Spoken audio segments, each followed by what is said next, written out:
नमस्कार, स्वागत आहे तुमचे आईच्या स्वयंपाकघरात.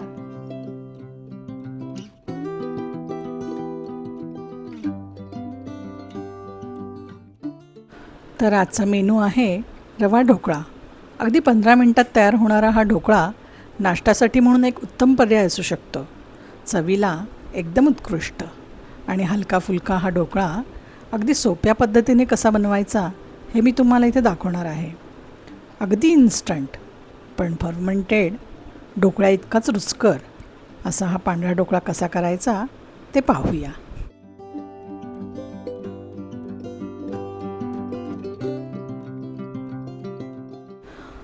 एका मिक्सिंग बाउलमध्ये जाड रवा घेते आहे. इथे जाडच रवा घ्या कारण त्याचं टेक्स्चर चांगलं होतं. आणि हे दही मिक्स केलेलं आहे आणि त्याच्यामध्ये आपल्याला मिरची आणि आल्याची पेस्ट मिक्स करायची आहे.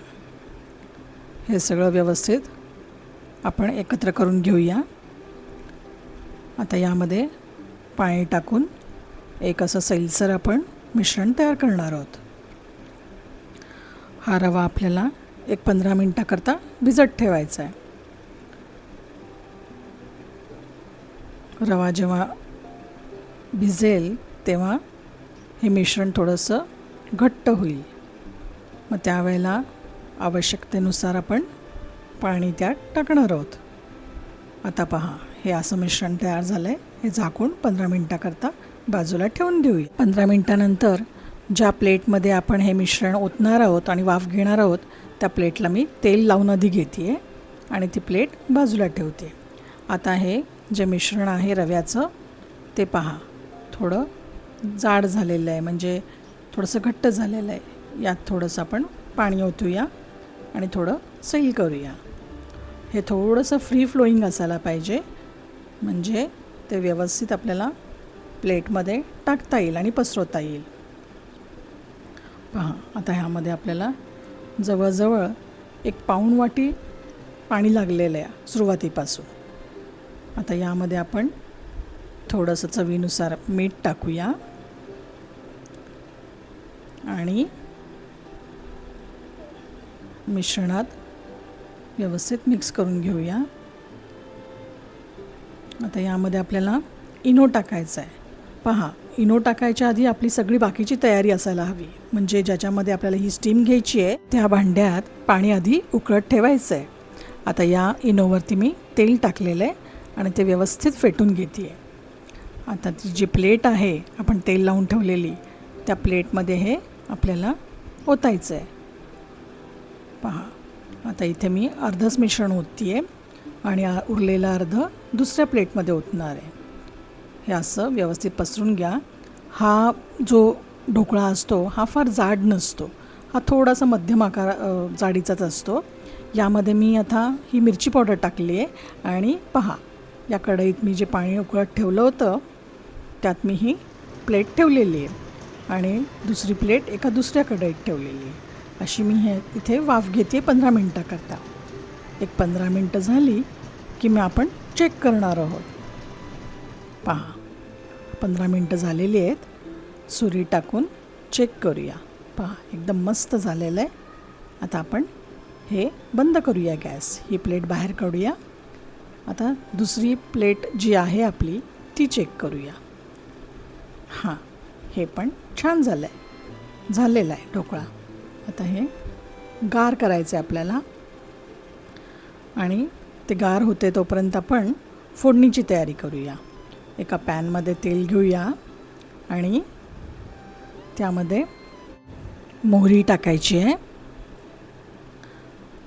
तेल व्यवस्थित तापू द्या आणि मग मोहरी टाका. मोहरी अशी मस्त तडतडली की त्यामध्ये आपल्याला हिंग टाकायचा आहे, मिरची टाकायची आहे आणि कढीपत्ता टाकायचा आहे. वाह, इतका मस्त घमघमाट सुटला आहे. त्यात तीळ टाकलेत आणि याच्यामुळे आपल्या ढोकळ्याला एकदम छान चव येणार आहे. नंतर मी त्याच्यात साखर टाकली आणि थोडीशी कोथिंबीर टाकलेली आहे. ही ढोकळ्याची चव एकदम छान वाढवणार आहे. पहा, यात थोडंसं अगदी अर्धा वाटीत कमी पाणी टाकलेलं आहे आणि ते व्यवस्थित आपण मिक्स करून घेऊया. आता हे गार झालेलं आहे. सुरीने आपण हे व्यवस्थित कट करून घेऊया. पहा किती इझिली होतं हे. मी हे असे शंकरपाळ्याच्या आकाराचे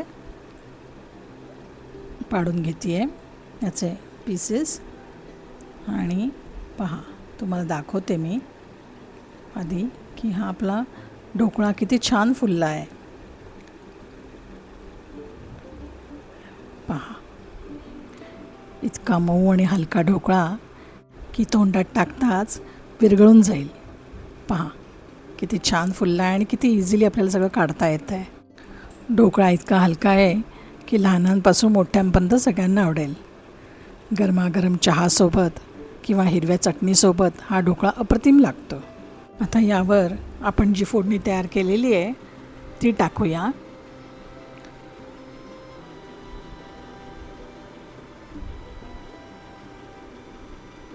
पहा कसं छान दिसतंय. वा,